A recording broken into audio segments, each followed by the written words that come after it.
Судьба – это типичный отвратительный неудачник, которому поручено удерживать флагшток перед стенами замка. Он провел там целый день и жалуется на то, что сейчас чувствует себя ужасно голодным. Затем он замечает группу из 4 искателей приключений, проходящих неподалеку. Один из них хвастается, что достиг 6-го уровня во время охоты несколько часов назад. Там была повозка торговца, перевозившая какие-то товары, пока на нее не напала группа гоблинов. Гоблины запрыгнули на повозку, но, к счастью, те же самые искатели приключений оказались поблизости. Их предводитель ехал верхом на лошади, гарантируя, что лучник будет защищен во время стрельбы по гоблинам, и они позаботятся о тех, кто приблизится к ним. Длинноволосый чувак легко справляется с некоторыми монстрами благодаря своим быстрым и плавным навыкам, в то время как огромный чувак произвел лучшее впечатление на Халка своим двуручным топором. После этого они вернулись в город, где Халк Громила хвастается своим повышением уровня. Затем группа заговорила о том, чтобы разделить боевые трофеи, но это только заставило судьбу позавидовать. Несмотря на это чувство, он знает, что никогда не сможет стать искателем приключений. У него снова начинает урчать в животе, и он думает, что он бесполезен. Он голоден, у него дурацкая работа, и его уникальный навык ничего не стоит. Давайте будем честны, все его характеристики одинаковы, и его навык обжорства. Несмотря на его жалобы, он знает, что должен быть благодарен даже за то, что у него есть работа. Позже в тот же день город полон жизни. Другая группа пытается получить более совершенное оружие до тех пор, пока не будет объявлено о прибытии святых рыцарей. Искатели приключений немедленно прячутся от троицы святых рыцарей. Когда троица проходит мимо, апельсин скатывается к сапогу рыцаря. Торговец извиняется за это и пытается поднять его. Однако святой рыцарь пинком отшвыривает торговца прочь. Бедняга снова пытается извиниться, но святые рыцари начинают издеваться над ним еще больше. Они утверждают, что торговец оскорбляет их, и по этой причине они должны отрубить ему голову. Бедняга снова извиняется, но лидер троицы приказывает двум другим остановиться. Прежде чем уйти, он говорит торговцу, чтобы тот не допустил повторения того же самого. Троица уходит, называя старика счастливчиком. Группа искателей приключений наблюдала за всем происходящим. Но им трудно поверить, что леди Рокси такая же святая ночь, как и они сами. Мы возвращаемся к нашей бесполезной судьбе, которая все еще жалуется на свой голод. К счастью, его смена почти закончилась, пока не прибудет эта троица. Они спрашивают, правильно ли поступила судьба, заменив их сегодня. Судьба склоняет голову и подтверждает, что так оно и было. Затем лидер трио бросает на пол несколько монет в качестве оплаты и просит судьбу поднять их. Судьба подчиняется и медленно начинает собирать монеты. Тем не менее, одна из священных ночей наступила ему на руку. Он начал оскорблять судьбу, говоря, что он настолько грязный, что не заметил его. Как и следовало ожидать, судьба – это человек, над которым издеваются и у которого нет возможности дать отпор. Его желудок снова начинает шуметь, что сводит лидера трио с ума. Он утверждает, что из-за этого шума создается впечатление, что его не кормят. Они спрашивают, не пытается ли судьба поставить семью Виларич в неловкое положение и выгнать его прочь. Парень пинает судьбу еще несколько раз, и девушка присоединяется к нему. Она начинает называть умение судьбы бесполезным и говорит, что он выживает только потому, что ему дают деньги. По его мнению, судьба объясняет, что в этом мире ценность каждого зависит от особых способностей, которые они получили от богов.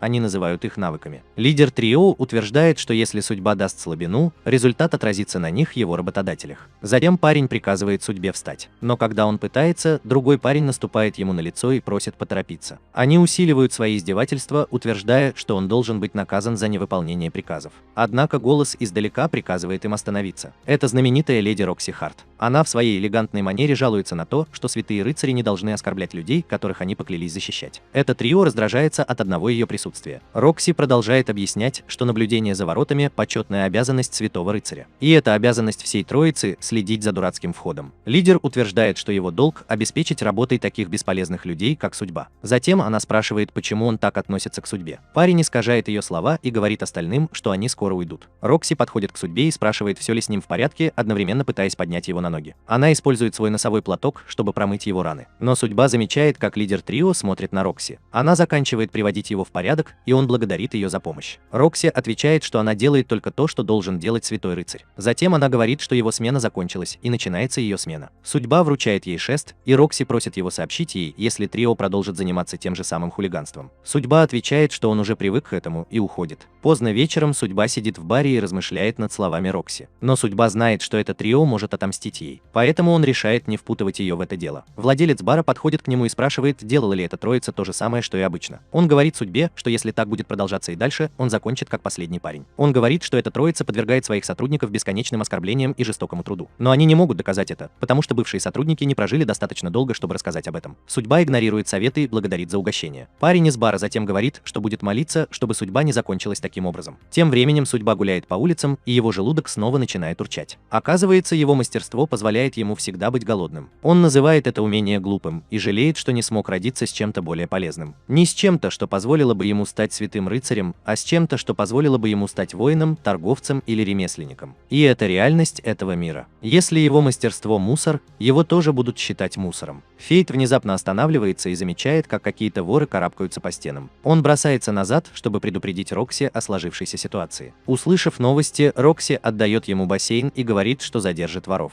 Он желает ей удачи, и она направляется внутрь. Рокси слышит лязг клинков и крики, пока они внезапно не прекращаются. Затем он издалека видит раненого вора. Рокси начинает убегать, но он останавливается, вспомнив, что Рокси доверила ему это дело. Он решает встретиться с вором лицом к лицу и использует древко копья, чтобы отправить его в следующую жизнь. Внезапно все вокруг судьбы начинает темнеть. Он слышит голос, говорящий, что его навык обжорства активирован и что его статистика обновляется. Когда он проверяет их, то видит, что каждому из них больше 100. Он также приобрел 2 новых навыка – распознавание и телепатию. Он все еще смущен тем, что его навык активирован, и роняет шест. Он не понимает, что только что произошло. Рокси подбегает к нему, чтобы проверить, не пострадал ли он от вора. Она замечает, что он неважно выглядит, и беспокоится. Она никогда этого не говорила, но судьбе удалось прочесть ее мысли. Он утверждает, что не пострадал, и снова слышит ее мысли, когда она выражает облегчение. Затем она говорит, что ей придется доложить о ситуации своему начальству. Но судьба еще больше запуталась, потому что он больше не может слышать ее мысли. Судьба велит ей приписать все заслуги себе, потому что у этой троицы возникнут проблемы, если они узнают, что он имел дело с вором. Она решает поблагодарить его за то, что он помог ей успешно выполнить свой долг, и спрашивает, не хотел бы он работать на ее семью. Она говорит ему, что он встретит свой конец, если продолжит работать на трио. Поэтому он должен работать на ее семью, которая будет относиться к нему справедливо. Судьба начинает учитывать сложившуюся ситуацию. Хочет ли он, чтобы с ним и дальше обращались как с мусором? Или он хочет иметь светлое будущее, работая на Рокси? А потом он говорит, что если он не справится с этой работой, придет другой парень и будет страдать так же. Рокси объясняет, что святые рыцари должны охранять вход, а не другие люди. В конце концов, он соглашается работать на нее. Он возвращается домой и все еще находится в замешательстве из-за изменений в своем статусе. Он не знает, в чем заключаются его новые способности, но думает, что именно телепатия позволила ему услышать мысли Рокси. Затем он начинает беспокоиться об активации своего навыка обжорства и о том, что происходит с его телом. Но он быстро отмахивается от этого, потому что теперь, вероятно, может побеждать монстров. На следующий день судьба отправляется на торговую улицу и начинает искать оружие. Однако его бюджет составляет всего 2 монеты. Продавец отчитывает его, потому что на эти деньги он не сможет купить даже нож для масла. Судьба пришла в этот город 5 лет назад,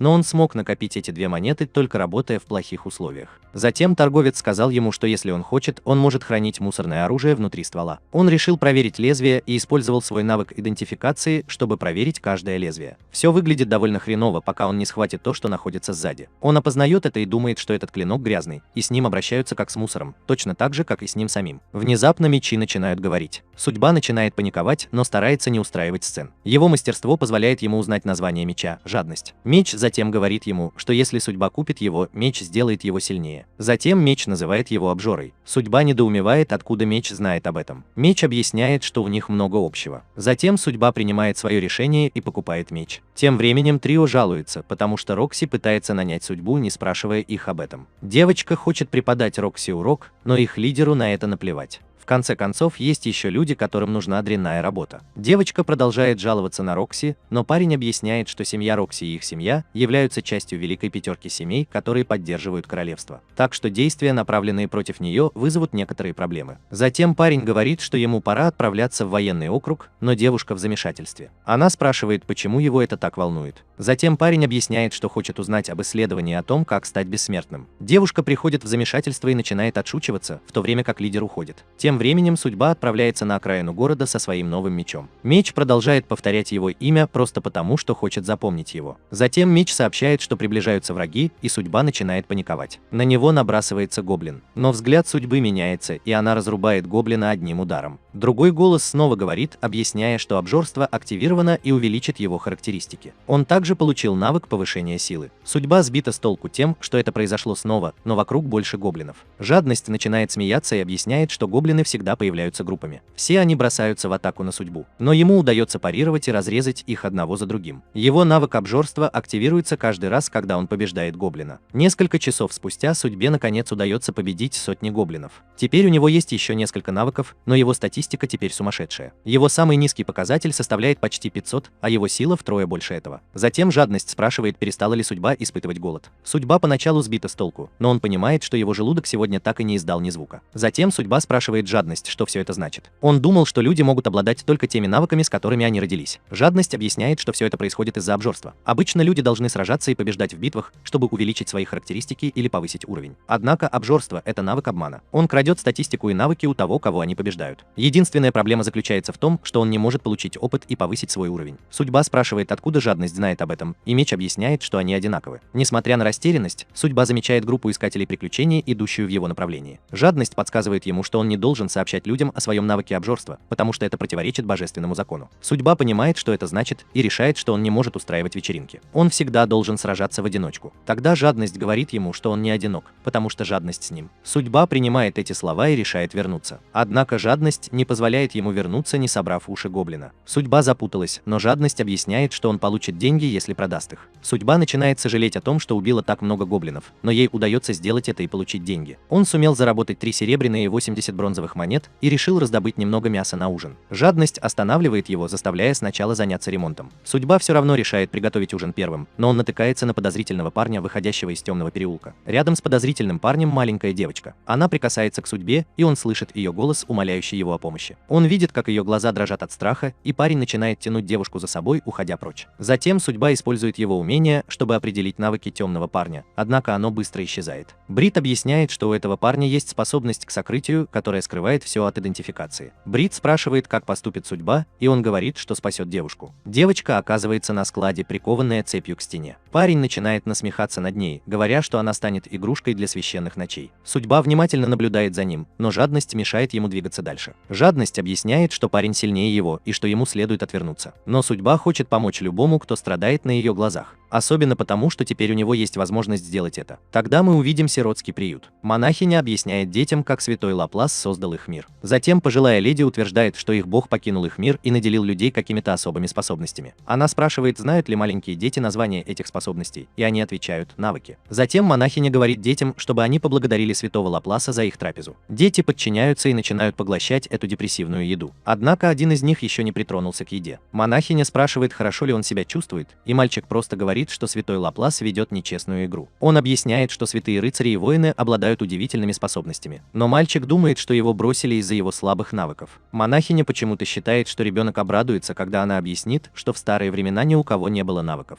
В то время не было ни статистики, ни даже монстров. Это было место, где все были равны. Мальчик до слез жалеет, что не родился в этом мире. Монахиня утешает ребенка. Но тут врывается еще один человек. Она объясняет, что они не смогли найти пропавшую девочку, поэтому они будут искать ее в городе. Пропавшая девочка – это та самая девочка, которая была захвачена плохим парнем. Парень пинает столб, к которому она прикована, приказывая ей плакать и визжать. Он утверждает, что она станет игрушкой священных ночей, но девочка по-прежнему не издает ни звука. Парень останавливается и начинает отходить, давая девушке возможность всхлипнуть. Затем она слышит чьи-то шаги, но эта судьба говорит ей, что с ней все будет в порядке. Он освобождает ее от цепей и говорит ей поторопиться и сбежать. Однако другой парень вернулся. Парень объясняет, что иногда он сталкивается с такими парнями, как судьба. Это жалкие и бесполезные чуваки, которые считают себя своего рода героями правосудия. Судьба просто улыбается девушке и заставляет ее проявить жадность, чтобы сразиться с плохим парнем. Парень насмехается над судьбой, спрашивая, сможет ли он сражаться, защищая девушку. Он начинает приближаться, и в конце концов девушка в страхе цепляется за рубашку судьбы. Судьба считает, что ему нужно доставить ее в безопасное место, но он не знает, куда именно. У жадности есть идея, и он советует судьбе отступить, потому что другой парень считает, что судьба слабее его самого. Следовательно, жадность хочет, чтобы судьба воспользовалась уверенностью парня в своих силах. Судьба следует инструкциям и начинает убегать с девушкой. Парень медленно следует за ними и говорит, что убьет судьбу, если собьет коробки с ног. Затем он пытается разозлить судьбу, объясняя, что девочка станет послушной, когда увидит тело судьбы без души. Судьбе удается достичь конечной точки, и жадность подсказывает ему, что пришло время атаковать. Затем судьба выбивает ящики, мимо которых проходит другой парень, и использует их, чтобы прыгнуть и напасть на него. Парню удается увернуться, получив лишь царапину на щеке. Затем парень становится серьезным, и его меч начинает светиться. Брит знает, что навык будет проблемой, и велит судьбе сразить парня его оружием.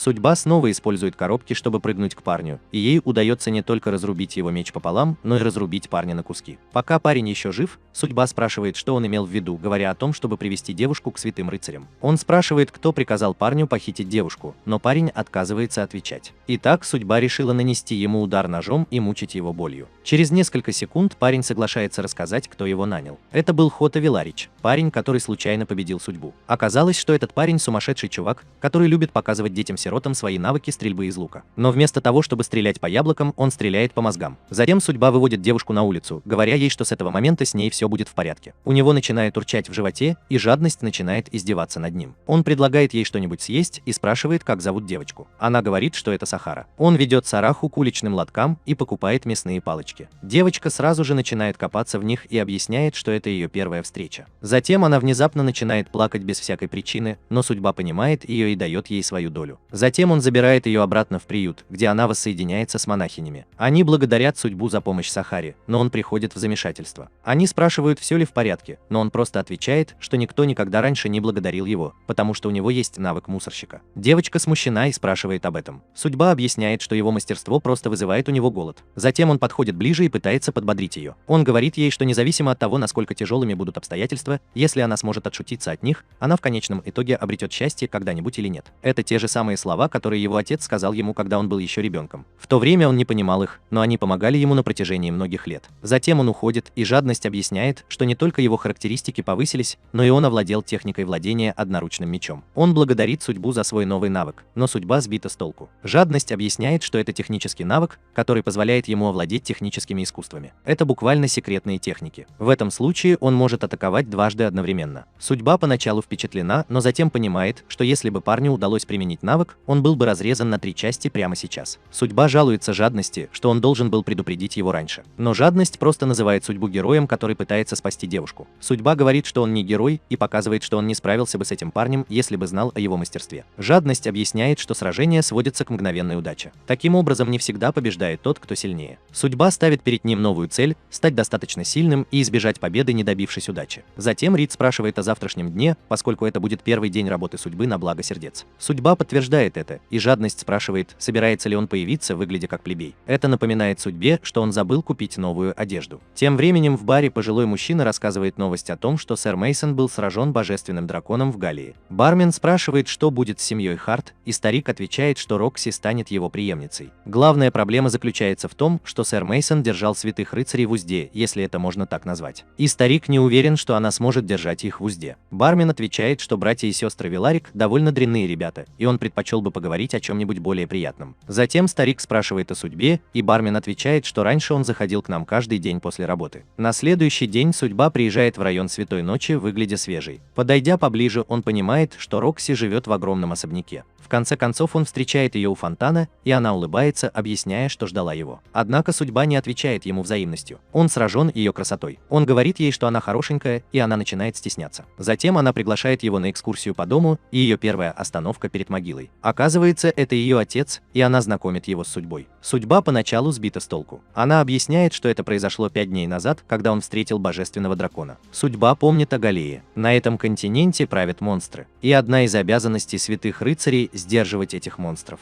Она объясняет, что долгом ее семьи было сдерживать монстров в этом году. Несмотря на то, что это опасная задача, она не должна быть смертельной. Тем не менее, внезапно появился божественный дракон, который пропал без вести в течение 1000 лет, и ее отец отправился в другой мир. Судьба понимает, что она страдала в течение последних нескольких дней, но она все еще присматривала за ним. Он начинает грустить, но она говорит ему не делать этого. Она новый глава семьи и говорит, что они будут работать вместе, чтобы сделать это место радостным. Судьба принимает ее слова и почти пожимает ей руку, но он понимает, что это активирует телепатию. И так он указывает куда-то еще. К счастью, горничная повара Хару появляется в том же самом месте. Рокси знакомит их друг с другом и сразу же начинает угрожать Судьбе, советуя ему вести себя как подобает настоящему слуге. Но, во-первых, они должны пообедать вместе. Судьба начинает поглощать немного мяса и вести себя как парень, который ел всего один раз в своей жизни. Хару, конечно же, раздражается, потому что это не то, как должен вести себя настоящий слуга. Оказывается, позже Судьба поручила ему каждый день подстригать кусты. Он должен содержать их в чистоте животе в течение целой недели. Другие слуги упоминают, что ему следует делать перерывы и не переутомляться. Но они также упоминают, что всегда считали Рока чудаком, потому что он разговаривает со своим мечом. Кроме того, он ведет себя как маньяк, когда ест мясо. Судьба отвечает только на вопрос о мясе, объясняя, что в последний раз он ел его 5 лет назад. Старые слуги начинают смеяться над этим, пока у судьбы не начинает урчать в животе. Они говорят ему, что только что пообедали, и спрашивают, ел ли он вообще. Затем появляется Хару и объясняет, что Рокси хочет его видеть. Он следует за Хару, но находит странным ситуацию с его желудком. Хару отводит его в другую часть сада, где он встречает Рокси. Она угощает его чаем и спрашивает, как он адаптировался к своей работе. Но судьба думает только о его желудке. С каждым днем он чувствует себя все более голодным. Рокси буквально кричит Фэй несколько раз, пока он не возвращается к реальности. Именно так его называл отец. Он объяснил ей это, и она спросила о нем. Он рассказал, что его отец погиб во время охоты на чудовище. Он спрашивает ее, почему она назвала его Фэй, но она просто называет это прозвищем судьбы. И с тех пор, как он работает на нее, он буквально член семьи. Этот парень неправильно понимает все происходящее, как подросток, который только что увидел, как девушка улыбается ему. Внезапно у него начинает кружиться голова, и он падает в обморок. Ночью он просыпается в своей комнате и читает записку. Это от Рокси, она просит его взять выходной и отдохнуть. Судьба решила спросить жадность, почему он чувствует себя более голодным и почему он потерял сознание. Жадность удивлен, что судьба спрашивает об этом только сейчас. Он уже довольно давно чувствует себя более голодным, но до сегодняшнего дня ему удавалось это контролировать. Жадность объясняет, что как только навык обжорства проникает в душу, его уже невозможно остановить. Судьба запутана, но жадность объясняет, что чем больше человек съедает, тем сильнее он становится. Но это также заставляет его хотеть поглощать все больше и больше. Активировав свой навык, он будет обречен охотиться и пожирать души до своего последнего дня в жизни. Судьба спрашивает, что произойдет, если он этого не сделает. Жадность объясняет, что есть только две возможности. Он либо умрет с голоду, либо потеряет контроль и начнет буйствовать, подвергая всех опасности. Судьба в шоке, потому что это превратит его в монстра. Затем жадность дает ему несколько советов. Когда жажда судьбы достигнет своего предела, это будет видно по его глазам. Затем судьба проверяет его отражение в зеркале и обнаруживает, что у него есть шаринган от Виш. Не имея выбора, судьба решает отправиться ночью за город на охоту. Он замечает, что по какой-то причине все воины вокруг вкусно пахнут. Брит объясняет, что это происходит из-за того, что у него активизируется чувство голода. Он также объясняет, что именно по этой причине глаза Фейта красные, и что это сила, которая делает его навык обжорства более эффективным. Благодаря этому у него улучшится ночное зрение, он сможет выслеживать свою добычу по запаху, а также пугать и парализовывать более слабую добычу. Судьбе наконец удается найти группу гоблинов, и она замечает, что его умение заставило их перестать двигаться. Он с легкостью рассекает гоблинов и улыбается как маньяк. Однако маленьких гоблинов недостаточно, чтобы удовлетворить его. Брит советует ему отправиться в леса хобгоблинов.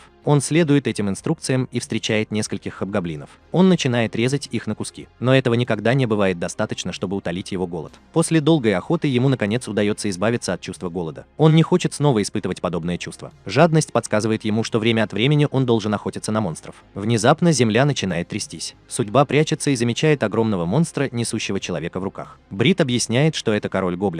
Взгляд судьбы мгновенно меняется, а жадность объясняет, что у них схожие характеристики, но у гоблина есть регенерация здоровья. Жадность объясняет, что это заживляет раны, позволяя ему сражаться в течение длительного периода времени. Король гоблинов садится и наслаждается своим человеческим десертом. Это дает судьбе возможность взобраться на дерево и ударить короля гоблинов по руке. Однако судьба отвлекается, чтобы увидеть человеческий десерт, лежащий на земле. Монстр пытается раздавить его, но судьбе удается увернуться от его ударов. Он явно боится атак, но жадность подсказывает ему довериться ему и броситься вперед. Судьба следует за ним, и ей удается не только блокировать атаки монстра, но и разрубить его на куски. Навык обжорства снова активируется, благодаря чему судьба выходит на совершенно новый уровень. Теперь у него есть несколько навыков, и все его старты достигают пятизначных цифр. Затем он садится измученный, и жадность говорит, что настоящее дело начнется прямо сейчас. Он объясняет, что статистика судьбы теперь может использовать первый уровень жадности. Судьба запуталась, но жадность говорит, что это другая форма. Жадность объясняет, что он может получить новые функции, если судьба предложит ему его статистику. Но это будет стоить каждого очка статистики. Судьба отказывается, но жадность объясняет, что если он этого не сделает, то больше не сможет им пользоваться. Затем он говорит, что судьба может либо быть сильной сама по себе, либо он может сделать свою жадность сильной, и они работают вместе. Судьба решает принять сделку и дает ему его характеристики. Затем жадность начинает трансформироваться в волшебный лук. Ему просто нужно натянуть лук, и появится стрела. Судьба решила проверить это, и оказалось, что стрела может выследить цель, легко победив гоблина, который был поблизости. Затем он решает забрать уши короля гоблинов и отдает их в приют Сарахи. Он надеется, что монахини смогут какое-то время прокормить детей. На следующий следующий день Рокси пытается улизнуть из дома. Фэй не узнает ее и просит остановиться, думая, что она воровка. Она испуганно подпрыгивает и оборачивается. Фэй извиняется за то, что напугала ее, упоминая, что она выглядит не так, как обычно. Он спрашивает, направляется ли она в замок, но она просто отвечает, что отправится в город с тайной инспекцией. Она просит судьбу никому об этом не говорить, особенно Гаруну, который будет ругать ее за то, что она так оделась. Судьба обещает сохранить это в секрете и пытается вернуться к работе. Рокси мысленно решает устроить это свидание. Она говорит ему, что судьба будет сопровождать ее во время осмотра. Они оба уходят, но Рокси, похоже, слишком весело проводит время. Он говорит ей притормозить, но она просит его перестать называть ее Рокси, иначе люди обратят на нее внимание. Затем она просит его называть ее Лекси. Жадность – это насмешка над судьбой, которая приказывает мечу заткнуться. Рокси думает, что эти слова были адресованы ей, и извиняется за то, что была раздражающей. Он пытается увернуться от пули, и она чувствует облегчение, объясняя, что счастлива провести с ним время. Жадность высмеивает их романтический момент. Но судьбе это надоело, и она пытается избавиться от этого. Но Рокси останавливает его, говоря, что он не может так обращаться со своим оружием. Затем она понимает, что никогда раньше не смотрела на его меч. Судьба понимает, что он представляет собой большую проблему, потому что у кого-то с таким никчемным навыком, как у него, не должно быть меча. К тому же он не может никому рассказать о своем навыке обжорства. В конце концов он роняет меч, и Рокси поднимает его. После беглого осмотра Рокси говорит, что жадность нуждается в некотором уходе и обещает отвезти его к семейному кузнецу. Затем они продолжают свой путь, и судьба говорит жадности, что он наконец будет отполирован. Но жадность не отвечает. Он пытается проверить, что происходит, но жадность просто наслаждается моментом после прикосновения Рокси. Затем он упоминает, что Рокси приятно пахнет, заставляя судьбу захотеть выбросить его прочь. Однако Рокси говорит ему поторопиться. Они покидают переулок и выходят на городские улицы. Они наполнены жизнью, торговцами и самыми разными людьми. Рокси замечает несколько красивых сортов винограда и останавливается. Продавец с гордостью объясняет, что это виноградники семьи Харт. Она хочет попробовать, и продавец дает ей два. Судьба пробует один и находит его очень вкусным. Рокси в конце концов проболталась, упомянув, что это растение было выращено у нее дома. Ее заявление сбивает продавца с толку. Судьба понимает, что ее могут обнаружить, но Гриф подсказывает ему идею. Судьба вмешивается, объясняя торговцу, что один из ее родственников работает на семью Хартов. Торговец убеждается в этом и уходит. Она благодарит его за то, что он спас ее. Но всеобщее внимание приковано к чему-то другому. Приближаются святые рыцари. Все настроение города исчезает без следа. Все замолкают и стараются отвести взгляд. Они обеспокоены, не зная, что здесь делает святой рыцарь. Все они думают, что святые рыцари низкого ранга злоупотребляют своей властью с тех пор, как умер отец Рокси. Тем не менее, у судьбы в животе урчит, когда этот парень проходит мимо. Жадность насмехается над этим. Но святой рыцарь обижается. Он спрашивает, кто издал этот звук, и приближается к судьбе. Судьба опускается на колени и пытается извиниться, но святой рыцарь говорит, что не слышит его. Рыцарь собирается ударить судьбу по голове, но Рокси вмешивается. Она объясняет, что судьба уже извинилась. Но безмозглый чувак теперь начинает приставать к Рокси. Он задается вопросом, кто эта девушка, которая пытается возразить святому рыцарю. Но когда он смотрит на нее, он почти узнает ее. Все вокруг спрашивают, не Рокси ли это из The Hart Family. Судьба беспокоится, что все узнают правду. Но жадность подсказывает ему план – притвориться, что они любовники. Судьба настолько потрясена, что он повторяет это вслух. Рокси слышит это и думает, что это отличная идея. Она помогает судьбе подняться и пытается подыграть ей. Она говорит, что приготовила для него завтрак, но он в этом не нуждался. Судьба пытается разыграть это, и в итоге у них получается импровизированный романтический момент. До такой степени, что даже жадность начинает казаться довольно неловкой. Рокси это доставляет огромное удовольствие, и она извиняется перед The Night, прежде чем уйти. Все начинают думать, что это не может быть Рокси Харт, потому что святые рыцари вообще не умеют готовить. Горожане расходятся, и Рокси утаскивает судьбу в переулок. После этого она вспоминает, что никогда раньше не держалась за руки с мальчиком. Но знаешь что? Судьба может слышать ее мысли. Он слышит, как сильно бьется ее сердце, и извиняется, дистанцируясь от нее. Она лжет, говоря, что привыкла к этому, и начинает радостно уходить. Судьба злится, думая, что ему, возможно, будет нелегко сопровождать Рокси. Он замечает, что она остановилась у прилавка и смотрит на красный драгоценный камень. Она объясняет, что заинтересовалась им, потому что она девочка. Затем она замечает какие-то камни и спрашивает продавца, не являются ли они также драгоценными камнями. Продавец объясняет, что это руда, внутри которой может быть драгоценный камень, а может и нет. Это покупка на удачу. Продавец говорит, что руда стоит 10 бронзовых монет за штуку, и спрашивает, не хочет ли она попробовать ее. Жадность объясняет, что судьба может легко найти лучшие из них, используя свой навык идентификации. ситуации. Затем судьба пытается рассмотреть камни, пока не замечает, что Рокси просто смотрит на синий драгоценный камень. Он понимает, что она выглядит как обычная девушка, а не как святая ночь. Торговец пользуется моментом, предлагая скидку, если судьба купит драгоценный камень его девушке. Судьба начинает стесняться, и Рокси решает просто уйти. Он следует за ней, и она спрашивает, есть ли у судьбы знакомый воин. Судьба спрашивает о Минерве и Оливере. Но Рокси объясняет, что ей нужно поговорить с действующими воинами, а не с отставными. Ему становится любопытно, но они прерываются, когда слышат разговор о резне гоблинов. Оказывается, люди думают, что это сделал монстр высокого уровня. Рокси начинает преследовать двух парней, которые говорили об этом. Один из них считает теорию монстра глупой, потому что уши короля гоблинов были подарены сиротскому приюту. Рокси прерывает ребят и спрашивает о деталях. Она спрашивает, знают ли они что-нибудь о бродячем монстре, но они ничего не знают и уходят. Затем она просит судьбу привести ее туда, где собираются воины. Затем он понимает, что Рокси расследует странствующего монстра, который появился в городе в последние несколько дней. Ты также знаешь его по судьбе. Он ведет ее в бар, и бармен, который думал, что судьба мертва, удивляется, увидев его живым. Он представляет Рокси как свою коллегу, но бармен начинает подбирать его, упоминая, что он исчез на некоторое время, а теперь привел свою девушку. Судьба волнуется и беспокоится, что Рокси обидится. Жадность даже упоминает, что он может потерять голову. Рокси реагирует тем, что разбивает свою чашку. Не потому, что она злится, а потому, что она хочет, чтобы ей похлопали. У них большой выбор блюд, и бармен объясняет, что ему известно о таинственном гоблине-дворнике. Он буквально объясняет, что один воин нашел кучу гоблинов с целыми ушами. Рокси в замешательстве, потому что все готовы были отрезать уши, чтобы продать их за деньги. Поэтому она считает, что это бродячее чудовище, мигрировавшее из другого региона. Бармен объясняет, что это плохо скажется на бизнесе. Запутывая судьбу, бармен вдается в подробности, говоря, что люди должны проходить через равнины гоблинов, если они хотят вести бизнес в городе или за его пределами. Следовательно, люди не захотят путешествовать, и это разрушит экономику города. Судьба начинает осознавать свою ошибку, когда старик заходит в бар. Он думает, что видит привидение,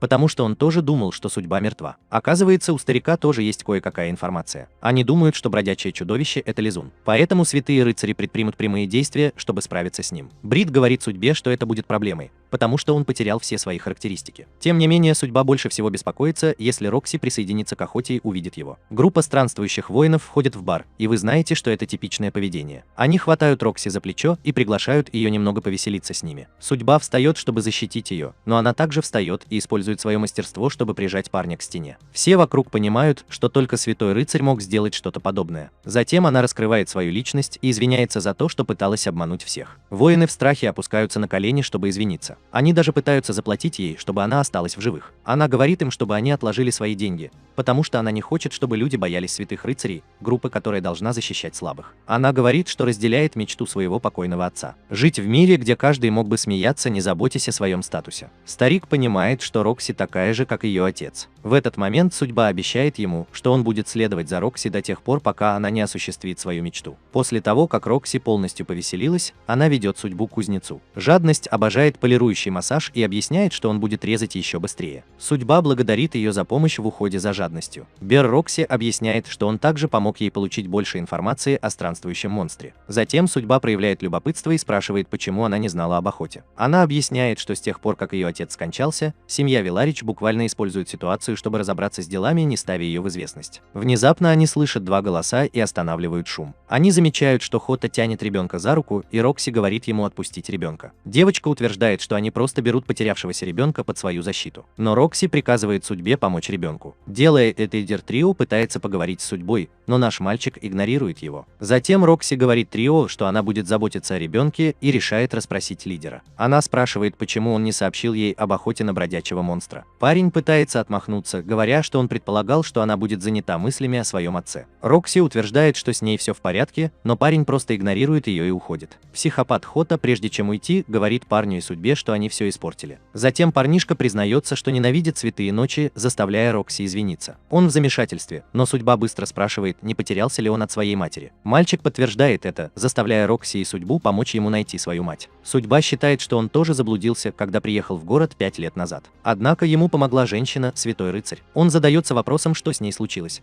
потому что с тех пор он ни разу не видел ее поблизости. Но мы ясно видим, что это была Рокси, когда у нее были короткие волосы. После нескольких часов поисков они все еще не могут найти мать ребенка. Однако некоторое время спустя она появляется в поисках своего сына. Судьба счастлива, что им удалось найти ее, и он приходит в восторг, когда видит чистую улыбку Рокси. Пойми, почему он так пристально смотрит на нее и пытается найти оправдание. Он говорит, что уже поздно и им пора возвращаться. Рокси осознает ситуацию и заставляет его пообещать ей одну вещь. Если у них возникнут проблемы, они справятся с ними вместе. Он обещает, что они так и сделают, и они спешат домой только чтобы получить нагоняй от директрисы. Позже ночью судьба спрашивает жадность, есть ли способ охотиться на монстров так, чтобы Рокси об этом не узнала. Жадность предлагает ему приобрести специальную маску. Проверив ее, он понимает, что это магический предмет, искажающий восприятие. Брит объясняет, что маска заставит его выглядеть по-другому для тех, кто его увидит. Судьба считает, что это идеальный вариант и покупает его. В то же время он также покупает весло у другого торговца. Он отдает весло Рокси, которая немного смущена этим. Он просто объясняет, что она буквально помогает ему во всех аспектах его жизни и просит ее открыться. Она не замечает огромного голубого камня внутри. Она обещает беречь его и спрашивает, не хочет ли он получить в награду годовой запас мяса. Или, может быть, точильный камень для обострения жадности. Ты знаешь, что жадность хочет точильный камень, но судьба отказывает и в том, и в другом. Тем временем святые рыцари проводят встречу без согласия Рокси, на которой лидер трио утверждает, что они обсудят свою экскурсию в Галлию. Ночью на полях происходит несколько приключений. Они видят трупы нескольких гоблинов и думают, что монстр снова появился. Они недовольны тем, что не смогли поймать его. Тем временем судьба стоит над кучей гоблинов в своей новой маске. Авантюристы, увидев его, убегают, спасая свои жизни, думая, что он самый лучший. Они называют его трупом. Жадность подсказывает ему, что ему нравится его новое имя. Он спрашивает его, не удовлетворен ли он еще. Судьба подсказывает ему, что он хочет поднять свои характеристики как можно выше, прежде чем рыцари придут за ним. В фамильном замке Хартов судьба небрежно подрезает цветы. Двойная жизнь действительно сказывается на нем. Леди Рокси подходит к нему и говорит, что у нее есть для него секретное задание. Он спрашивает ее, будет ли это еще одна инспекция. В следующий раз мы сможем увидеть судьбу в экипаже леди Рокси. Он выглядит не слишком счастливым. Она указывает на обширные земли, принадлежащие семье Харт.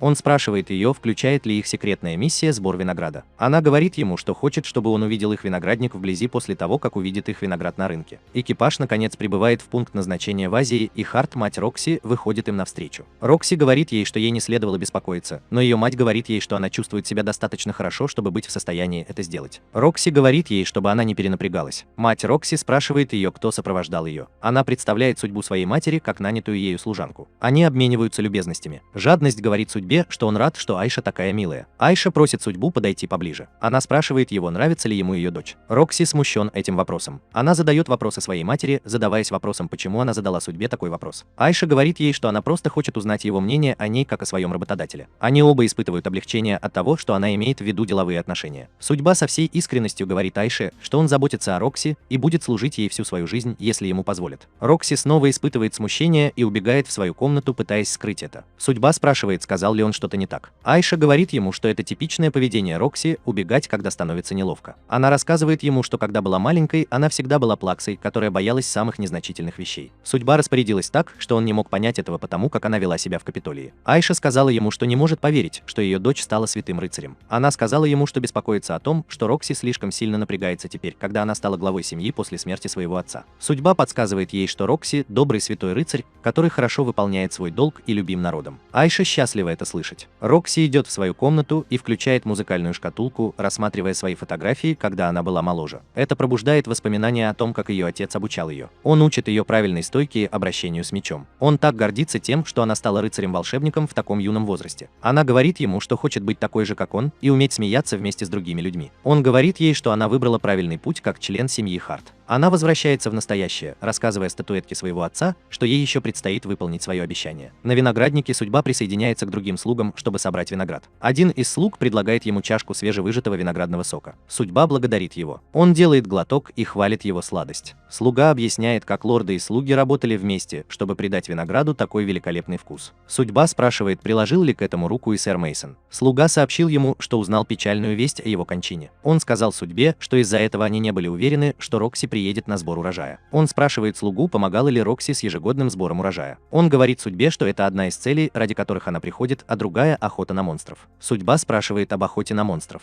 Слуга говорит ему, что сейчас время сбора урожая не только винограда, но и нескольких продуктов питания. Он говорит судьбе, что монстры появляются, потому что они обычно голодны. Он говорит судьбе, что они имеют дело с группой монстров, в частности с кобальдами. В этот момент у судьбы урчит в животе. Слуга слышит это и говорит ему, что вполне понятно, почему он проголодался, так как работал весь день. Умение судьбы дает о себе знать. Жадность подсказывает ему, что его умение жаждет новых монстров для поглощения. После того, как он поглотил только гоблинов. Позже, в тот же день, после того, как Рокси убрала мешки с виноградом, она просит судьбу вернуться в дом без нее. Судьба идет по тропинке, ведущей к дому, и видит девушку, идущую к нему с огромным боевым топором на плече. Он никогда раньше не видел эту девушку поблизости. Когда они шли рядом, девочка окликнула его. Когда судьба смотрит ей в глаза, они выглядят точно так же, как у него, когда он активирует свое умение. Он пытается проанализировать ее, но ничего не может понять. Она снова зовет его, и он спрашивает ее, чего она хочет. Она говорит ему, что пришла слишком рано. Он спрашивает ее, что она имеет в виду. Она говорит ему, что пришла за кобальдами, но он может забрать их себе. Она говорит ему, что он у нее в долгу, когда они встретятся в будущем. Когда она уходит, Фейт спрашивает Жадность, знает ли он, кем она была. Жадность говорит ему, что он понятия не имеет, кто она такая. Судьба подсказывает Жадности, что он что-то скрывает от него. Жадность спрашивает его, почему он так думает. Судьба подсказывает ему, что обычно он более разговорчив, но в тот день он был молчалив. Жадность подсказывает ему, что ему нечего скрывать. Он говорит, что несмотря на все его знания, есть некоторые вещи, о которых он не знает. Судьба считает, что он слишком горд своим невежеством. В этот момент Рокси встречается с судьбой. Она дает ему сумку, чтобы он держался за нее. Она говорит ему, что пошла за виноградом для себя. Она оглядывается на незнакомую девушку и говорит судьбе, что она галианка. Судьба говорит ей, что Галя была уничтожена. Она говорит ему, что тоже это слышала. Она идет на урок истории. Она рассказывает ему, что 4000 лет назад Галия была сильной страной, пока нашествие монстров не привело к ее краху, уничтожив всех ее граждан. Судьба подсказывает ей, что, по-видимому, некоторые граждане выжили. Она говорит ему, что никогда раньше не видела такого чистокровного галеона. Она говорит судьбе, что им обоим следует отправиться в дом вместе. Судьба сообщает ей, что он знает о ее охоте на монстров, и спрашивает, все ли с ней будет в порядке. Она говорит ему, что не будет одна, потому что ее будут сопровождать несколько воинов. Она также говорит ему, что он не должен беспокоиться, так как она в конце концов волшебный рыцарь. Она поворачивается, чтобы размять мышцы, но при этом роняет свою корзинку с виноградом. На следующий день виноградник превращается в тень самого себя. Слуги приходят посмотреть, как монстры полностью расчищают его, и им это не нравится. В следующий раз мы видим монстров рядом с ручьем.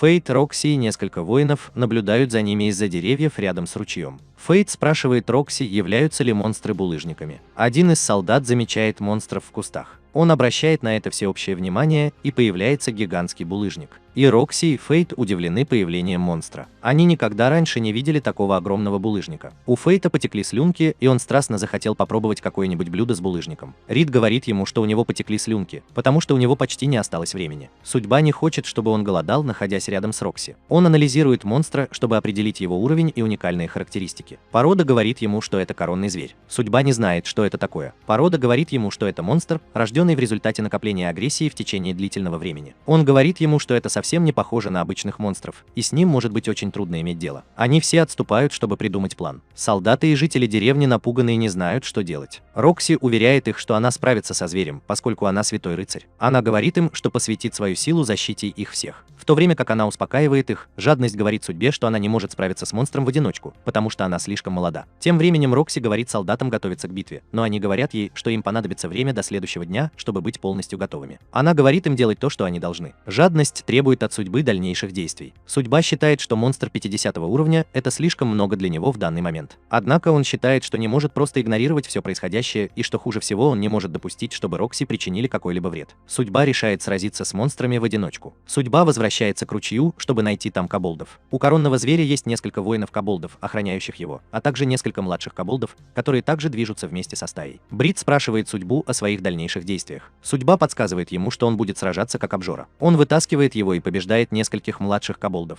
Он стреляет в коронного зверя, но тот использует одного из своих воинов, чтобы блокировать выстрел. Остальные пытаются защитить коронного зверя, но судьба сводит их с ума. После того, как он уничтожил всех булыжников и его навык обжорства поглотил их навыки, он не уверен, что у него достаточно сил, чтобы победить коронного зверя. Он стреляет в коронного зверя, думая, что сможет сбить его с ног, но тот ловит обе его стрелы. И Жадность и судьба удивлены, что он поймал его. Брит велит судьбе приблизиться к нему и сразиться с ним в своей форме меча. Судьба бросается на него, не раздумывая. Коронный зверь высвобождает навык, о котором Жадность предупреждает судьбу, но уже слишком поздно. Этот навык поражает судьбу, но ему удается исцелить себя. Коронный зверь снова запускает навык, который вырубает судьбу. Жадность пытается поставить его на ноги, но он не реагирует. Коронный зверь пытается нанести завершающий удар, но теряет руку за долю секунды. Судьба снова на его стороне. Брит хвалит его за то, что он обманул коронного зверя, заставив его думать, что он был без сознания. Коронный зверь снова использует свой навык, но судьба уклоняется от него. Но в воздухе его сбивает мощеный воин. Судьба уничтожает мощеного воина и поглощает его характеристики с помощью навыка обжорства. На данный момент жадность подсказывает ему, что он может использовать свое скрытое искусство первого уровня, но для этого ему потребуется 10% его характеристик. Судьба велит ему воспользоваться этим, чтобы они могли покончить с коронным зверем. Жадность превращается в огромный особый лук. Поскольку судьба заряжает навык жадности, коронный зверь также заряжает его навык. Они оба запускают свои навыки одновременно, но мастерство жадности превосходит мастерство коронного короля. Это в буквальном смысле дает ему кратчайший путь на небеса. Жадность говорит судьбе, что навык регенерации, который он получил от короля гоблинов, уже исцелил его. Судьба измотана битвой. Судьба говорит жадности, что его навык был излишним. Когда он видит последующий эффект, активируется навык судьбы, и он чувствует, что впадает в безумие. Жадность подсказывает ему, что он перегружен пожиранием монстра с более высоким уровнем, чем у него. Он говорит судьбе, чтобы она попыталась сдержаться, иначе он впадет в состояние похуже, чем его голодное состояние. Судьба падает на колени и кричит от боли. На следующий день Рокси и солдаты прибывают на озеро, чтобы посмотреть на убитых кобольдов. Они видят следы от мечей и стрел, и Рокси думает, что они были нанесены магией. Она видит последствия мастерства жадности, задаваясь вопросом, кто мог сотворить такое. Вернувшись домой, Рокси объясняет все Айше, а судьба тоже сидит рядом с ней. Судьба внутренне извиняется. Айша спрашивает Рокси, кто мог так поступить. Рокси ошибочно полагает, что это была девушка с галеона, которую она видела накануне. Судьба счастлива, что она не подозревает его. Рокси счастлива, что булыжники были сняты и они могут вернуться в Капитолий. Айша счастлива. Рокси выглядит такой взволнованной из-за судьбы. Позже в тот же день Айша зовет Фейта в свою спальню и просит его остаться рядом с Рокси, чтобы поддержать ее. Судьба не считает его достойным, но Айша говорит ему, что ему просто нужно иметь желание помочь ей. Она говорит ему, что именно так она смогла поддержать своего мужа, хотя и была простолюдинкой. Она говорит судьбе, что из-за того, что Рокси была единственным родителем-рыцарем-волшебником, у нее возникли некоторые проблемы. В этот момент она некоторое время кашляет, и судьба спешит поддержать ее. Она говорит ему, что ее время истекает, и именно поэтому она хочет, чтобы он присмотрел за Рокси вместо нее. Она умоляет его и просит не торопиться и подумать об этом. Судьба согласна с этим. На следующий день они выезжают из дома в экипаже и направляются обратно в Капитолий. Судьба считает, что он недостоин обязанностей, возложенных на него Азией, поскольку он обманывает мир, обладая навыком обжорства. По ночам судьба убивает все больше гоблинов, но он все еще находится в состоянии голода. Он удивляется, почему его голод так неутолим. Жадность подсказывает ему, что гоблинов больше недостаточно для этого. Судьба подсказывает ему, что в округе нет других монстров, кроме гоблинов. Жадность подсказывает ему, что он должен что-то придумать, потому что время поджимает. На следующий день судьба приходит в таверну с повязкой на правом глазу. Он считает, что недостоин предстать перед Рокси. Дверь таверны открывается, и входит друг бармена. Он говорит бармену, что сэр Хада собирается присоединиться к охоте за трупом. Файда удивлен этим. Бармен говорит своему другу, что это способ сэра Хада добиться славы, выполнив легкое задание. Его друзья говорят ему, что сэру Хада лучше отправиться в экспедицию в Галлию. Бармен говорит ему, что сэр Хада отправляется только туда, где для него безопаснее. Судьба удивлена, что так скоро после смерти сэра Мейсона была предпринята еще одна экспедиция. Друг бармена сказал ему, что скоро все будет готово, и он надеется, что на этот раз все сложится хорошо. Судьба в шоке. В доме рыцаря несколько рыцарей готовятся отправиться в экспедицию, включая Рокси и трио рыцарей. Перед отъездом Рокси посещает могилу своего отца и рассказывает ему обо всем, что произошло, прося его присмотреть за ней. Судьба советует ей не уезжать, потому что она может не вернуться. Она говорит ему, что решила уйти, и уходит. Жадность подсказывает судьбе, что семья Виларика организовала экспедицию в Галлию, потому что у них есть что-то против семьи Харт. Трио рыцарей счастливы, что им удастся избавиться от Рокси раз и навсегда. В то время как Хада отправится в экспедицию на Галлию в надежде покончить с Рокси, двое других отправятся в другой город для проведения исследований. Хада думает, что они что-то скрывают от него, и как только он узнает, что они собираются делать, Рафаэль просто говорит ему, чтобы он убедился, он заботится о Рокси. Позже ночью, хотя судьба не может ослушаться прямых приказов или защитить Рокси, есть одна вещь, которую он может сделать. Он стоит на пути сэра Хада и его патруля. Сэр Хада сталкивается с ним лицом к лицу, радуясь, что нашел труп.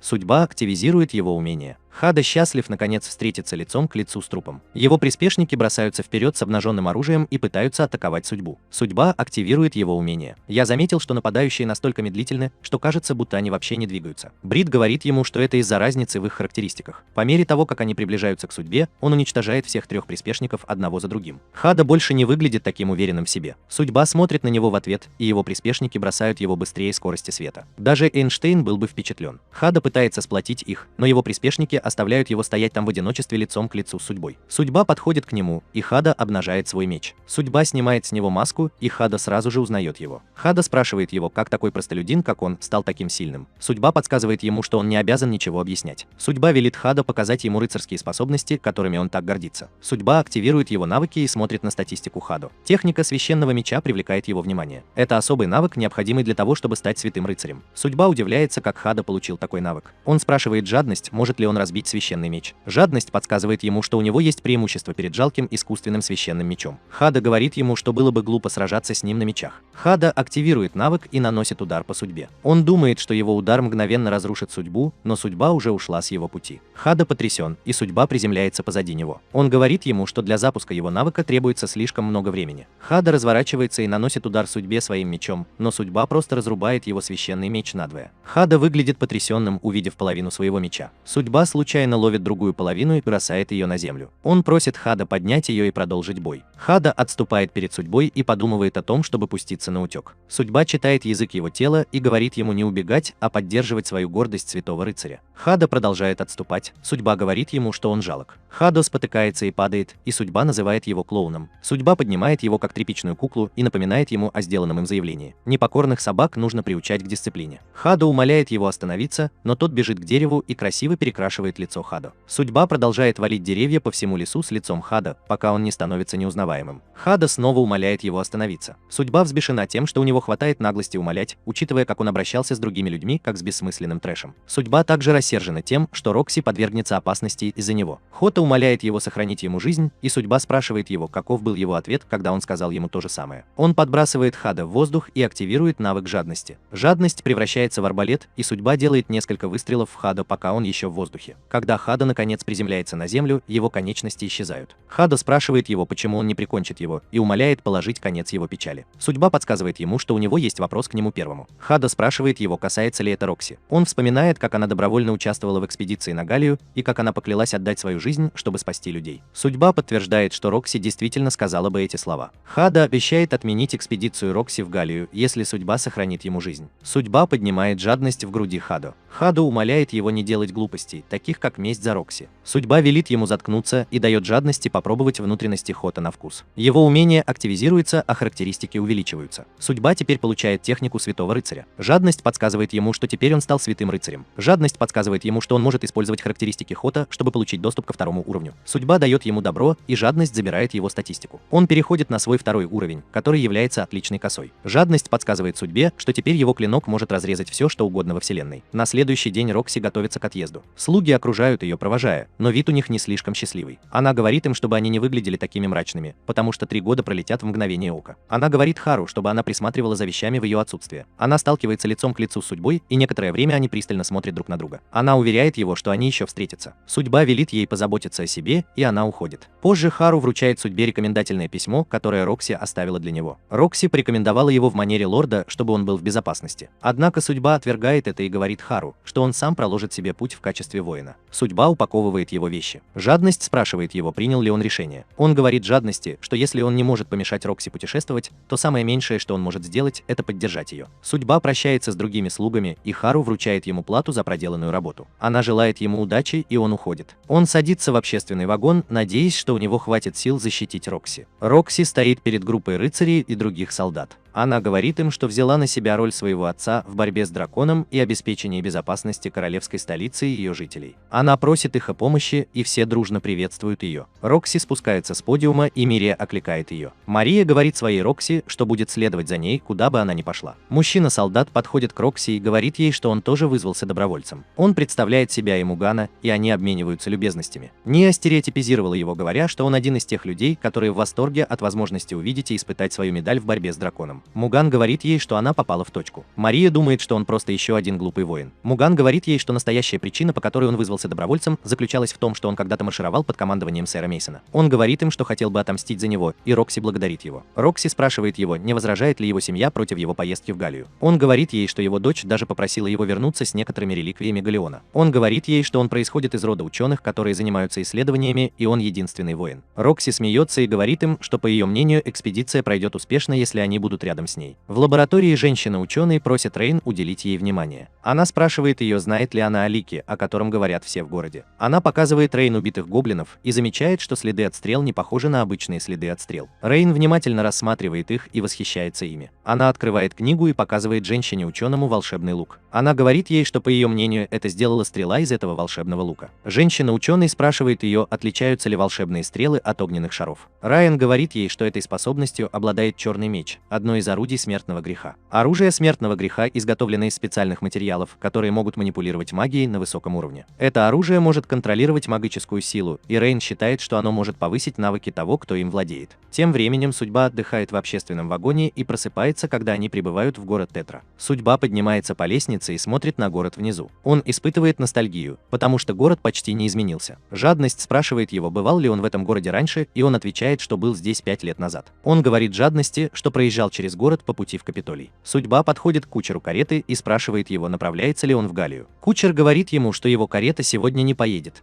потому что ночью на них могут напасть монстры. Он просит его вернуться завтра. Судьба быстро уходит от него. У Судьбы урчит в животе. Жадность побуждает его перекусить и собрать информацию, прежде чем отправиться за покупками. Жадность подсказывает ему, что если в городе есть центр по торговле насекомыми, он может найти для него ножны. Судьба удивлена, что Жадности все еще нужны ножны. Жадность подсказывает ему, что теперь он владеет техникой священных мечей, и ему нужны ножны, соответствующие его характеристикам. Он дает Судьбе представление о том, какие ножны ему бы понравились. Судьбе хотелось бы съесть немного мяса после того, как он получит свою плату от Хару. Жадность спрашивает его, прислушивается ли он к своим предпочтениям. В местном пабе Сет просит нескольких воинов помочь спасти его деревню. Они отмахиваются от его денег, говоря, что это не для того, чтобы заставить их охотиться на монстров. Они начинают травлю Сета, и Судьба приходит ему на помощь. Он легко одолевает хулигана и толкает его на землю. Другие воины пытаются бороться с Судьбой, но он одолевает их. Они убегают из паба. Мужчина пытается поблагодарить Судьбу, но Би прерывает его, говоря, что давно его не видел. В прошлом Сет и его друзья издевались над Судьбой, называя его никчемным человеком. Отец Судьбы был воином, который сражался с монстрами. Судьба всегда готовила травы для его отца, потому что он всегда был ранен. Его отец был впечатлен тем, что Судьба так хорошо умела готовить травяные смеси. После того, как отец Судьбы скончался, жители деревни задавались вопросом, кто будет присматривать за ним теперь, когда его отца больше нет. Судьба была изгнана, потому что деревенский староста считал его бесполезным. Жители деревни выгнали его из деревни, назвав ни на что негодным. Вернись в настоящее и встань на колени перед Судьбой, умоляя ее о помощи. Судьба помнит Сета, сына деревенского старосты, который изгнал его. Сет говорит ему, что его просьба эгоистична, но он говорит ему, что ему нужна сила воина. Судьба просто сердито смотрит на него, не отвечая. Жадность подсказывает ему, что это хорошая возможность насытить свое мастерство чревоугодия. Судьба соглашается решить проблему монстра. Сет благодарит его, говоря, что он сомневался в том, что Судьба примет его предложение. Судьба велит ему проложить путь к монстрам. Судьба все еще обижалась на Сета за то, что он сделал, когда был моложе, но он должен был спасти деревню, которая хранила воспоминания о его отце. Сет ведет его обратно в деревню, но деревенский староста, который является отцом Сета, не рад видеть, что Сет вернулся вместе с Судьбой, которая была изгнана их. Отец Сета считает, что он все еще бесполезен и ни на что не годен. Сет говорит своему отцу, что Судьба теперь сильна, и рассказывает, как он победил воинов в пабе. Его отец не верит ему, и он говорит жителям деревни, что на следующий день он встретит грозных воинов. Один из жителей деревни сказал ему, что монстры могут напасть на них этой ночью, и они могут не продержаться до следующего дня. Отец Сета говорит им, что они будут использовать Судьбу в качестве приманки, чтобы выиграть больше времени для прихода других воинов. Судьба пытается что-то сказать, но Сет умоляет его не обращать внимания на вождя. Сет приглашает Судьбу к себе домой и предлагает ему выпить. Сет извиняется за поведение шефа, и Судьба говорит ему, что он к этому привык. Судьба спрашивает о жене Сета, потому что он ее не видел, и Сет говорит ему, что монстр добрался до нее. Сет говорит Судьбе, что деревня слишком бедна, а вся власть принадлежит деревенскому старости. Сет говорит Судьбе, что он думал, что его отец всегда был прав, но с тех пор, как у него родилась дочь, он должен был взять себя в руки. Судьба говорит ему, что он действительно изменился. Сет говорит Судьбе, что все это благодаря его дочери, которая заставляет Судьбу вспомнить его покойного отца. Судьба просит Сета рассказать ему о монстрах. Сет говорит ему, что монстры появились около месяца назад, и свидетели считают, что это многочисленные монстры, которые могут летать. Он говорит Судьбе, что эти монстры не похожи ни на что, что когда-либо видела деревня. Именно поэтому они решили нанять несколько воинов. Именно тогда у Судьбы заурчало в животе. Сет дразнит его тем, что он всегда голоден, и отправляется за едой для Судьбы. Жадность подсказывает Судьбе, что жители деревни, вероятно, думают, что все стало бы лучше, если бы они наняли несколько воинов. Но если монстры умеют летать, это совершенно другая история. Судьба спрашивает Жадность, знает ли он, какие монстры нападают на деревню. Жадность говорит, говорит ему, что эти монстры, скорее всего, горгульи. Он говорит судьбе, что они умные монстры, которые используют зондирующие атаки, чтобы увидеть, как отреагируют люди, прежде чем вся стая нападет вместе. Дочь Сета подходит к судьбе и спрашивает его, с кем он разговаривает. Судьба говорит ей, что он разговаривает сам с собой. Она дает ему конфету. Судьба спрашивает ее, не хочет ли она поиграть, и она соглашается. Судьба отбрасывает жадность и борется с ней на руках. Он позволяет ей легко победить, и она счастливо смеется. Сет возвращается с едой, извиняясь за то, что она маленькая. Судьба подсказывает ему, что этого более чем достаточно, и благодарит его за угощение. Судьба откусывает кусочек от еды и сразу же чувствует сильную усталость. Сразу после этого он теряет сознание. Сет задается вопросом, что заставило его потерять сознание, и дочь Сета говорит ему, что дала ему немного конфет. Сет спрашивает ее об этом, и она говорит ему, что это ей подарил отец Сета. Сет удивлен, что его отец действительно серьезно относится к использованию судьбы в качестве приманки. Жадность понимает, что судьба была отвергнута. Сет пытается разбудить его, но затем ночь пронзает крик. Сет смотрит в окно и потрясен открывшимся перед ним зрелищем. Горгульи нападают на деревню. Горгульи начинают атаковать деревню, извергая пламя. Сет все еще пытается разбудить бессознательную судьбу, но она не реагирует. Но жадность знает, что он не собирается просыпаться. Горгулья приземляется на крышу дома Сета, и жадность задается вопросом, что он может сделать. Сет создает противоядие от судьбы. Тем временем деревня светится ярко-оранжевым светом в темной ночи. Деревенский староста бежит по улице в поисках судьбы, чтобы его можно было использовать в качестве приманки. Горгулья подхватывает его и знает, что ужин готов на ночь. Сет дает судьбе противоядие, и он просыпается. Его тошнит, и судьба поражена тем, что Сет смог приготовить противоядие. Судьба не понимает, где он находится, и Сет извиняется, рассказывая ему все. Возле дома Сета вспыхивает пламя, которое приводит судьбу в действие. Он подхватывает жадность и выходит на улицу. Деревня полностью разрушена. Каждый дом охвачен огнем, и большинству жителей деревни был предоставлен бесплатный пропуск в загробную жизнь. Судьба пытается найти выживших, но вид деревни ослабляет его дух. Горгульи все еще заняты ужином, и судьба сталкивается лицом к лицу с одной из них. Горгулья выпускает огненное дыхание в судьбу, которая уклоняется от него. Жадность подсказывает ему, что он не может сравниться с горгульями, даже если они находятся на возвышенности. Судьба прислушивается к нему, в отличие от некоторых известных нам джедаев. Судьба анализирует навыки горгулей и просматривает их статистику. Судьба считает, что ее умение огненный шар доставляет много хлопот, и приказывает жадности превратиться в косу. Горгулья снова запускает огненный шар в судьбу. Вместо того, чтобы уклониться от него, она пронзает его насквозь. Горгульи замечают, что судьба затевает драку, и все они окружают его. Они одновременно запускают в него свои огненные шары. Судьба использует косу, которая рассекает огненный шар, а затем рассекает горгулей одну за другой. Активируется навык обжорства судьбы, его характеристики увеличиваются, и он получает навык магии огненного шара. Судьба замечает, что осталась еще одна горгулья. Это вожак стаи. Судьба анализирует вожака и замечает, что у него более высокий уровень, чем у обычных горгулей, и дополнительный навык огнестойкости. Вожак бросается на судьбу, чтобы использовать огненный шар в упор. Но жадность предупреждает судьбу об этом и говорит ему воспользоваться этим преимуществом. Судьба немедленно бросается на лидера прыжков в воду. Судьба поражает лидера косой, и его навык обжорства активируется. Характеристики судьбы снова увеличиваются, и он получает навык сопротивления огню. На следующий день судьба и Сет стоят над тем, что осталось от деревни. Только Сет и еще несколько жителей деревни пережили нападение. Сет немного опечален и говорит судьбе, что нет смысла оставаться здесь, потому что это место больше нельзя назвать деревней. Судьба анализирует землю и говорит ему, что земля больше не плодородна, поэтому они не смогут заниматься сельским хозяйством. Сет спрашивает его, обладает ли он навыком оценки, который подтверждает судьба. Сет говорит ему, что он мог бы зарабатывать деньги как оценщик, даже если бы не стал воином. Судьба подсказывает ему, что у него нет другого способа прожить свою жизнь, кроме как быть воином. Сет говорит ему, что он переедет в город и будет искать работу ради своей дочери. Позже Сет просит судьбу дать ему пощечину, чтобы он мог принять решение. Судьба сопротивляется, но жадность подсказывает ему ударить его, чтобы поддержать гордость Сета. Судьба сдается и сбивает его с ног. Жадность подсказывает судьбе, что он ударил Сета слишком сильно, но Сет благодарит его за удар. Судьба помогает ему подняться на ноги, советует позаботиться о своей дочери и желает ему удачи. Судьба возвращается в его старый семейный дом и навещает могилу его родителей. Это зрелище навевает воспоминания о его детстве, и он говорит своему отцу, что сейчас у него все хорошо. Тем временем Рокси движется по пустыне со своей свитой. Она останавливается, чтобы посмотреть на горизонт. Мария говорит ей, что они скоро прибудут в Ланчестер, где пополнит запасы. Муган советует ей быть осторожной с лордом Ланчестера. Рокси спрашивает его почему, и он отвечает, что расскажет ей позже. Вернемся к судьбе, которая находится в экипаже. Кучер спрашивает его, сможет ли он защитить его, если он так хочет спать. Судьба приносит ему свои извинения. состояние. Кучер говорит судьбе, что он платит ему за его услуги, поэтому ему лучше позаботиться о его безопасности. Жадность подсказывает судьбе, что человек ведет себя высокомерно. Судьба убеждает человека в его безопасности, говоря ему, что он силен, как новичок в святую ночь. Теперь этот человек убежден в силе судьбы, хотя и считает себя гордецом. Внезапно этот человек останавливает экипаж. Перед экипажем стоят бандиты. Мужчина хочет развернуть экипаж и убежать, но судьба выходит и сталкивается с бандитами лицом к лицу. Жадность подсказывает судьбе, что ему следовало попросить у этого человека больше денег. Человек бросается к судьбе и цепляется за нее, умоляя спасти ему жизнь. Судьба говорит человеку отпустить его, чтобы он мог сражаться с бандитами. Главарь бандитов собирает своих людей, чтобы напасть на него и судьбу. В этот момент огромный меч падает с неба позади группы бандитов, ломая их строй и сбивая их на землю. Жадность подсказывает судьбе, что есть только один человек, который может это сделать. Судьба поднимает глаза и видит девушку, которую он видел несколько дней назад. Затем она говорит судьбе, что она принадлежит ему из-за этих кобольдов. Судьба не понимает, что она имеет в виду. Она просит присоединиться к ним. Но когда она садится в экипаж, он откидывается назад. Девочка кричит своему оружию-ленивцу, чтобы оно вернулось в нормальное состояние, и экипаж записывает сам себя. Экипаж продолжает путешествие, и девочка спрашивает судьбу, как его зовут. Судьба представляет ей себя, и она называет его судьбой обжорства. Судьба спрашивает ее, откуда она знает о чревоугодии, и она отвечает, что она также владеет навыком смертельного греха. Судьба спрашивает ее о навыке смертный грех, и она спрашивает его, не рассказала ли ему об этом жадность. Девочка представилась как моя обладательница навыка гнев.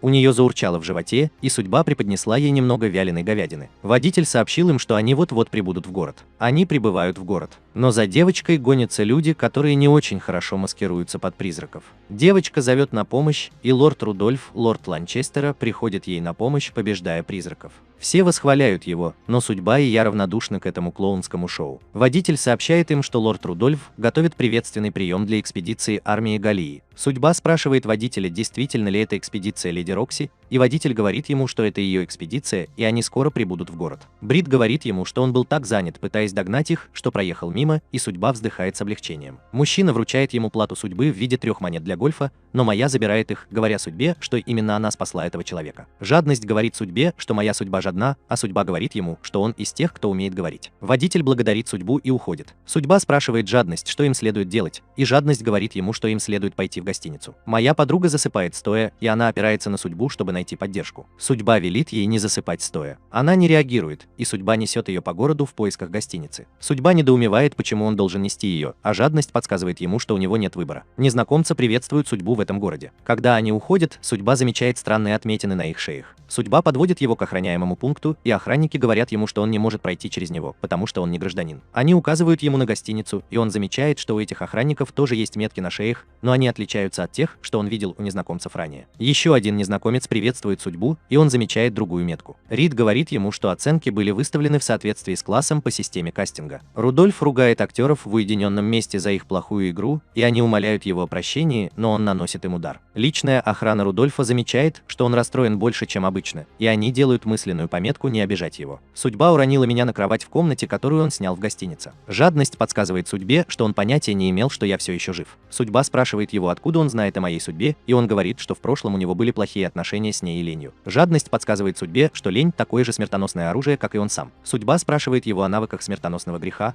а жадность рассказывает ему о 7 навыках смертоносного греха, которые нарушают Божьи принципы. Он говорит судьбе, что чревоугодие – это самый греховный навык, потому что он может нарушить концепцию уровней. Судьба спрашивает жадность, является ли его наказание ненасытным голодом, и жадность говорит ему, что у каждого из них есть свои индивидуальные наказания. Судьба говорит жадности, что ему очень не везет, начиная с того, что люди смеются над ним за его беспомощность, и заканчивая необходимостью постоянно подпитывать его мастерство, чтобы выжить. Жадность подсказывает ему, что он не должен колебаться, если хочет выжить, иначе его поглотит обжорство. Жадность подсказывает ему сопротивляться и поддерживать полуголодный режим. Судьба надевает свою маску и выходит на охоту. Жадность подсказывает ему не сразу насытить свое мастерство, а постепенно. Судьба столкнулась с песочным человеком, и он превратил жадность в лук. Жадность подсказывает ему обналичить свой новый навык стрельбы, прежде чем пускать стрелу, и судьба впечатлена результатами. Песок легко побеждается. Навык судьбы активируется. Он видит других песочных людей и хочет сожрать их, но жадность велит ему терпеть это. В гостинице моя собака просыпается и чувствует голод. Она берет что-нибудь поесть, но натыкается на плакат, на котором написано, что тот, кто победит песчаного голема, будет вознагражден. Незнакомец говорит ей, что даже лорд Рудольф не может победить песчаного голема, и она потеряет свою жизнь, если попытается это сделать. Судьба продолжает уничтожать уничтожать песочного человека одного за другим и постепенно активирует его умение. Жадность подсказывает ему, что он привыкает к этому, а судьба говорит ему, что это чувство не очень приятное. Жадность подсказывает ему, что пришло время удовлетворить чревоугодие, поэтому он не впадает в неистовство. Появляется песчаный голем, и судьба немедленно распознает его запах. Группа солдат сражается с песчаным големом, но у них нет никаких шансов победить его. В этот момент судьба поражает голема волшебной стрелой, чтобы привлечь его внимание. Он говорит солдатам, что уничтожит голема, но они говорят ему, что он не равня голему. Брит говорит ему, что он снова совершает акт справедливости, но судьба говорит ему, что он просто хочет утолить свой голод. Голем стреляет шариками песка, но судьба использует волшебную стрелу, чтобы уничтожить их. Он бросается на голема и пытается атаковать его, но голем блокирует его. Голем атакует судьбу с помощью магии ветра, чтобы заманить его в ловушку и раздавить камнями. Судьба превращает жадность в косу и наносит удар по голему, который атакует магией ветра. Сердцевина голема покидает его тело и зарывается в песок. Жадность велит судьбе не позволять ядру исчезнуть, а судьба превращает жадность в лук и велит ему забрать часть его характеристик. Судьба отдает жадности приказ стрелять по своему желанию, и он это делает, уничтожая ядро песчаного голема. Навык судьбы активируется, и он получает навык магии песчаной бури. Судьба считает, что кратер, созданный стрелой жадности, слишком велик, но жадность говорит ему, что у них не было выбора. Один из воинов хвалит его, но другой говорит, что он выглядит подозрительно. Они смеются над этим и благодарят его за спасение их жизни. Воин представляется как Бальдо и спрашивает судьбу, как его зовут. Судьба говорит ему, что его зовут Труп. Воин спрашивает его, есть ли у него при себе только меч, и он говорит воину, что это все, что у него есть. Жадность подсказывает ему, что ему больше не нужно никакого снаряжения, потому что он может просто брать статистику других игроков. Судьба впечатлена его силой, которая позволяет ему нарушать концепцию уровней. На следующий день судьба возвращается в комнату и видит, как я одеваюсь. Он спрашивает ее, куда она направляется, и она отвечает ему, что собирается поохотиться на песчаного голема. Судьба подсказывает ей, что он уничтожил песчаного голема, и она в ярости, что не получит награду. Судьба подсказывает ей, что он отдаст ей половину, когда получит награду. Он надевает маску и отправляется за наградой. Моя подруга спрашивает его о его маске, и он говорит ей, что это его личность как трупа. Лорд Рудольф входит в гостиницу и просит судьбу стать его подчиненным. Судьба спрашивает его, в чем заключается его сделка, и он говорит судьбе, что не может отказаться от своего решения, потому что он святой рыцарь. Лайн говорит ему, что судьба может быть его подчиненной, потому что у нее уже есть договоренность с ним. Рудольф называет ее ребенком, и она вышвыривает его из гостиницы своим топором. Судьба знает, что это сулит им неприятности, и немедленно говорит моим, что им нужно покинуть город.